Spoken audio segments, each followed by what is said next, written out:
So you just told me if I don't believe in God and don't follow God and all I live for something like science, I can't do that? And that is why? So science is a study of process, how nature works. It's a wonderful branch of knowledge, but it's impossible to base a family on science. It's impossible to go on a scientific date. You know what I'm saying? So if you're going to say, I base my life on science, that's now called a philosophy. So philosophy is the study of how we understand our existence and how we come to know what is real, good, and true. And that philosophy that you believe is saying, well, unless you can scientifically prove it's not true. So I want you to realize you can't scientifically prove your significant other or your family. Instead, in order to have a relationship, you need love, integrity, trust. And you see, love and trust have no thing to do with science. You can't scientifically prove love. You can't put love in a test tube and say,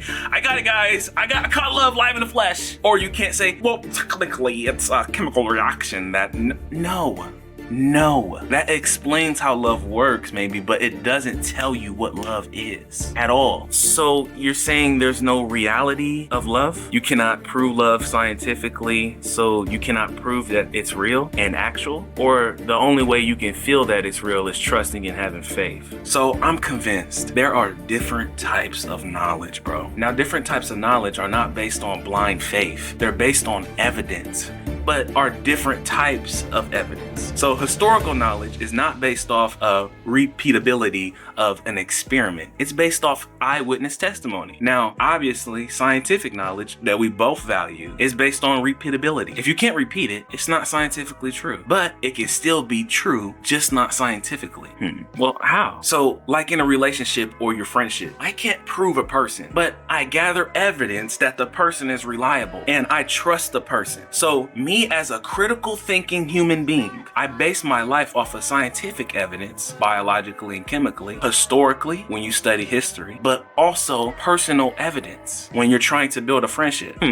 So you're trying to say I can't use science as my only branch of knowledge? Yeah, so if your father abused you as a child, I don't think you would trust your father for real. But if your father was very kind and generous, then you have evidence that he's reliable and you would trust him. Right, okay. So what repeatability do you get from God in order to trust him? The historical, philosophical, and experiential evidence is that God exists. Historical evidence points to Jesus Christ being reliable. They found Noah's Ark from the Bible found on Mount Ararat, and there are tons of other biblical discoveries. Now, when it comes to the evidence for God in general, it's like things like order and design, pointing to an intelligent mind. There's things like objective morals, pointing to a moral lawgiver. There's things like I have a rational mind. Is it more rational for me to believe my mind comes from the non-rational, or is it more rational to say it comes from a rational being? And for me, bro, that's a no-brainer. It's so incredibly difficult for me to believe there's no God because I've got a rational mind. That's why it takes more faith or a jump to be an atheist. It's the simplest things. If you say there's no God, what you're saying is my mind comes from the non-rational, and that makes no sense. No sense. No. The natural forces that created the universe did not create your mind, bro. The universe can't talk to you or express emotions. They're not personal. You see what I'm saying? That doesn't make sense. You can't say that. It doesn't work.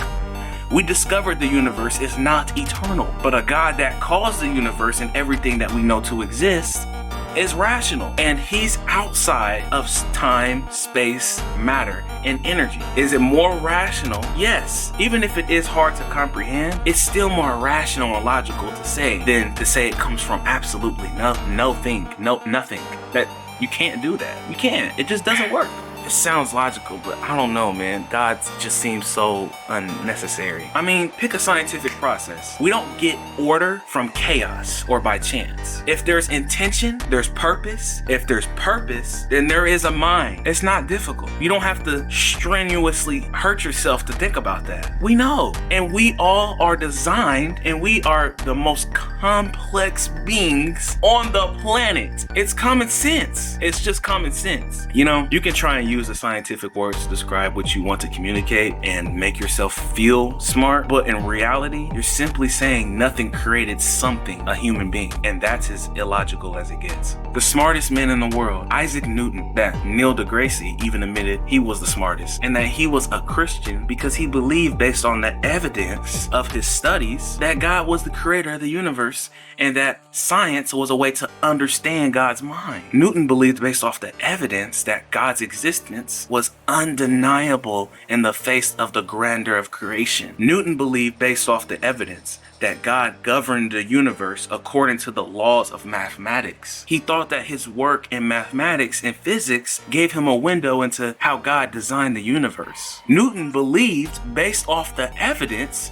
and his studies, that science was a portal to God's mind and that his work was an extension of his faith. You see, Albert Einstein, the complete opposite of Newton, wanting to disprove that type of thinking, right? And being intellectually honest with the evidence presented in front of him, he said, and I quote, "Religion and science go together. As I've said before, science without religion is lame, and religion without science is blind. They are interdependent and have a common goal, the search for truth." That's Albert Einstein. Bro, wouldn't you like to know if you exist? That's logical, okay, but you don't see no irrationality in believing and there's a higher power that we cannot see or cannot directly communicate with? I mean, you feel you directly communicate with, but no, because we're dealing with something completely different here that science cannot fully explain. If the two smartest people to ever study science come to the conclusion there is a God, and I hear your average atheist state otherwise, we got a problem. Yeah, you're right, because it is just their opinion, but then what do we know? How do we know anything? So there's a branch of knowledge called spiritual knowledge, and there's mystery, like unanswered questions. Bro, yes, but not irrationality. Guess what? You're in school right now for radiology. Do you know everything there is to nuclear medicine? No. You see what I'm saying? Exactly. But listen, one thing you can't do is deny the human experience. Of course, people can lie, but when multiple people have experienced the God from the Bible in supernatural ways, you honestly know deep down everyone can't be in a globally worldwide joke. You know what I'm saying? That doesn't make any sense.